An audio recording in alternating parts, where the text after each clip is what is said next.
عايزين نرسم مباني. هقول على حاجة سهلة جدا الأول هنا. طبعا كلنا بنعرف نعمل رقم 2 صح؟ سهلة جدا رقم 2 اهو، بس احنا هنعمله كبير شوية. فلما اجي ارسم هقوم واخدة خط كده وهقوم عاملة 2 كبيرة. 2 ايه ده؟ لو انا هرسم ريف مثلا اهي، كسر القلم. خلاص. طيب هاجي ارسم البيت اللي جنبه، اقوم منزله شويه كده وعامله كده. سهله خالص مفيهاش اي حاجه.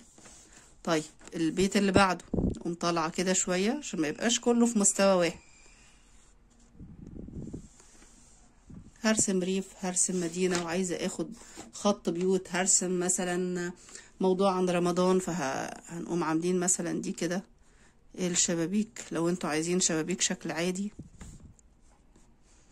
ماشي. ممكن تعملوا هنا اكن في باب. لو هو ريف هتعملوا الباب بالشكل ده وتعملوا كده. ولو هو ريف نوبي بقى او عايزين نبين الشكل المصري فيه، هنزينه بالمثلثات بالشكل ده كده. دي ايه كده. خلاص، يبقى احنا هنا بمنتهى البساطة عرفنا ازاي نرسم شكل بيت مفهوش اي حاجة. طب لو انا بقى عايزة ايه ارسم في مدينة، يعني شكل العمارة، طبعا اهي قوم عاملة مستطيل كده. لو عايزة اعمل بقى فيها بعد اهي، شايفين؟ ورحت منزلة ده كده، او رحت جا عاملة جنبها كده اهي، ومنزلة دي كده، ومزاولة ده اهو كده، واحدة اقل حسب بقى انتوا عايزين تشوفوا العمارة. انا شايفاها من فوق يعني كده، انا باصة شايفة السقف بتاع البرج اهو اللي احنا شايفينه. طيب انا مش عايزة اشوفه وانا بقى واقفة من تحت، اسمه منظور عين النملة. انا واقفة من تحت اهو، يبقى انا جايبة الايه الشكل من تحت، مش باصة من فوق. بحدد انا هبص منين. تمام. طيب لما اجي بقى اعمل الشبابيك في حاجة زي كده، في عمارة بالشكل ده، لازم الخطوط بتاعتها تبقى ماشية بتتوازى مع الخط اللي فوق. يعني ما اجيش هنا اعمل الشباك اقوم عاملة خط كده وعاملة الشباك بالشكل كده، ده غلط. يبقى انا لازم هنا اقوم عاملة كده.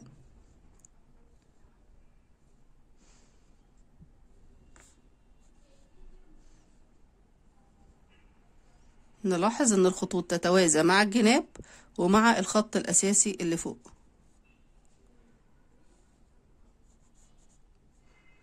واضح الكلام؟ يعني يا رب يكون سهل بالنسبة لكم.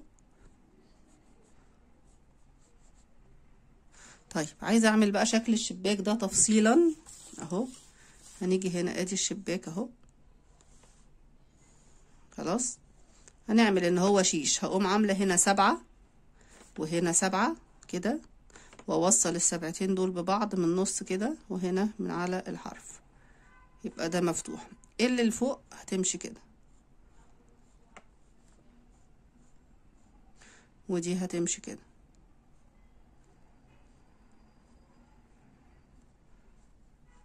خلاص، هعمل له بقى الجزء اللي فوق بتاعه. وممكن هنا هتقوم عاملين ده الشنكل، وهنا نفس الحكاية. يا اما تعملوها مفتوح بالشكل ده، او الضرفة يعني كده، يا اما 7 يعني برضو الاتنين مفتوحين كده، يا اما بنعمله واحد مفتوح واحد مقفول.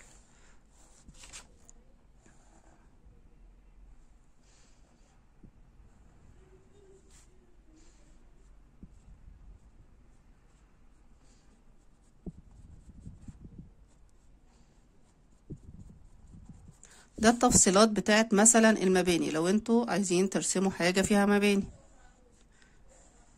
خلاص زي ما قلنا. طيب نيجي بقى لو عايزة ارسم سحاب. السحاب بقى من الحاجات الجميلة اللي بتدي الرسمة بتاعتكم منظر جميل. يعني السحاب نحاول نخليه زي ما احنا شايفين كده، خطوط ايه مرنة، ما تعملوليش السحاب كده.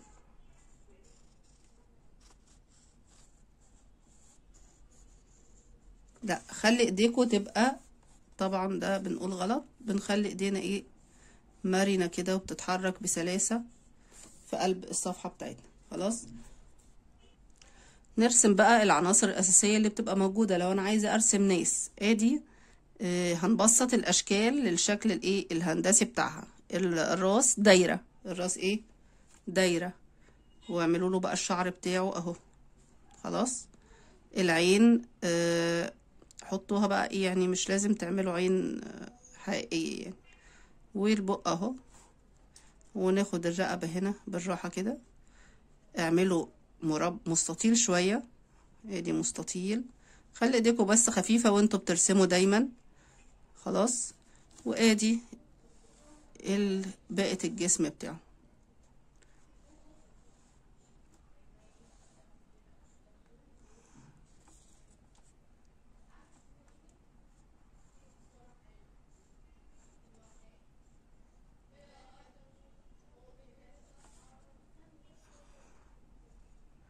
خلي كده بيقول لكم هاي. ماشي، اعملوا له بقى ايه لابس حاجة كده محترمة.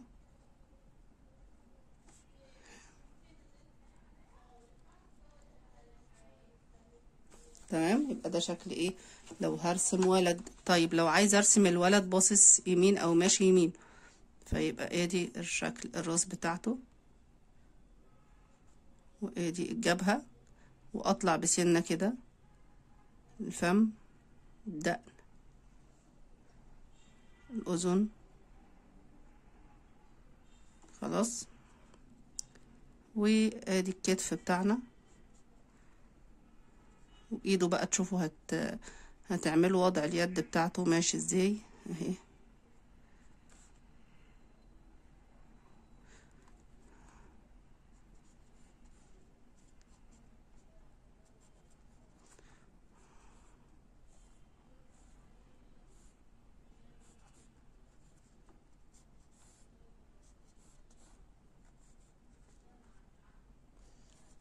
وليكن بيشاور لحد كده معايا، نخليه ماسك شنطة. تمام. طيب نشوف لو هنرسم بنوتة، برضو نفس الحكاية. ادي الدايرة بتاعت الوش او البيضاوي بتاع الوش يعني، نزلوا لها بقى الشعر بتاعها كده.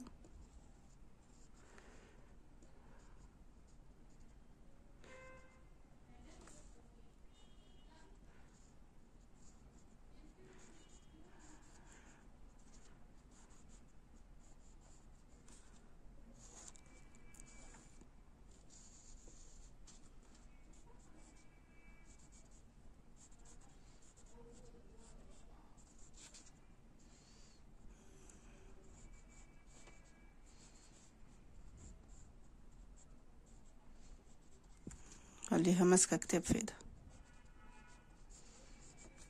خلاص، وزينوا الفستان بقى بتاعها بأي حاجة. وادي الرجلين،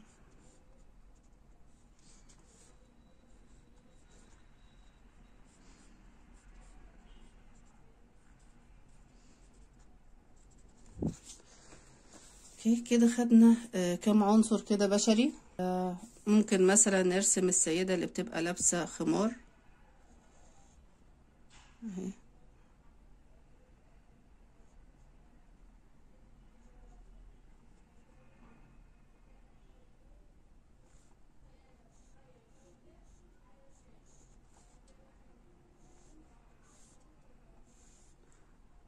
ولو هي في الريف مثلا هنعمل ايدها مرفوعة كده على راسها، كأن في ايد كده مرفوعة كده،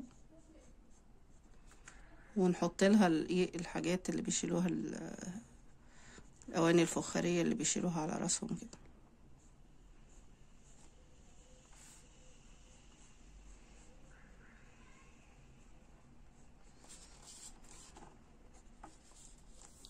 خلاص دي كده بعض العناصر.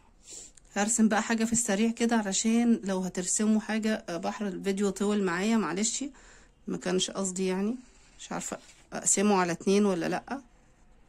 ممكن اقسمه عشان برضو التحميل يبقى فيه سرعة في التحميل، ما تأخرش عليكم. هنا بقى يا اما تعملوا الزعنفة اللي بتبقى هنا وفي هنا، وممكن بقى تقعدوا تشكلوا القشر اللي بيبقى على السمكة. وفي سمك طبعا ما بيبقاش فيه البتاع القشر ده، فتقدروا تعملوا السمكة عادي خالص. وفي سمك اللي هو بنعمل الشكل ده كده.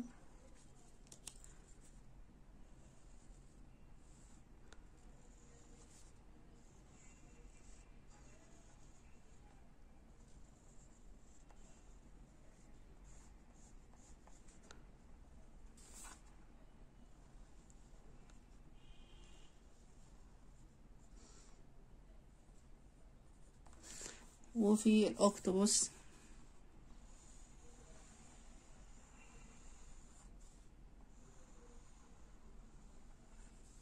طبعا هنرسم له 8 ارجل او اذرع.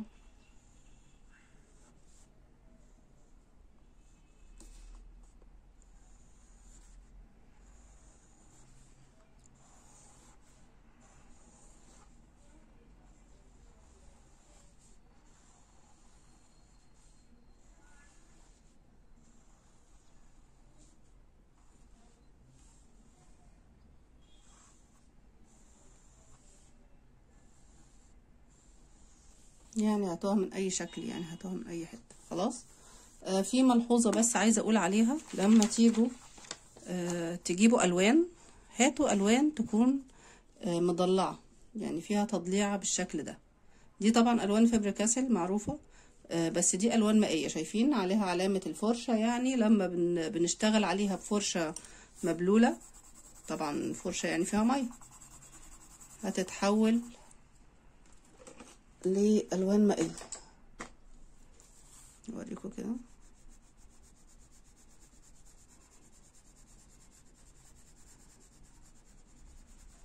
لما تيجوا ترسموا السحاب، صحيح معلش، لما نيجي نرسم سحابة كده، السحاب بيبقى لونه ابيض، السحاب بيبقى ايه لونه ابيض، فاحنا هنعمل التهشير بيبقى من بره بتاع السما لونها ازرق، فالسحاب هو اللي لونه ابيض. والاحسن برضو لو انتوا تقدروا ترسموا على طول، ترسموا بالايه، تحددوا كده وتلونوا كده حواليه.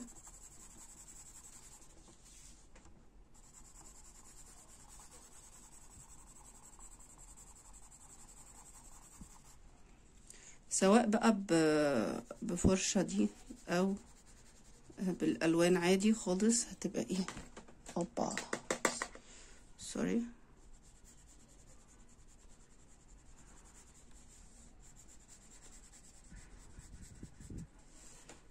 هيبقى سيحنا الالوان ورسمناها كده بالشكل ده.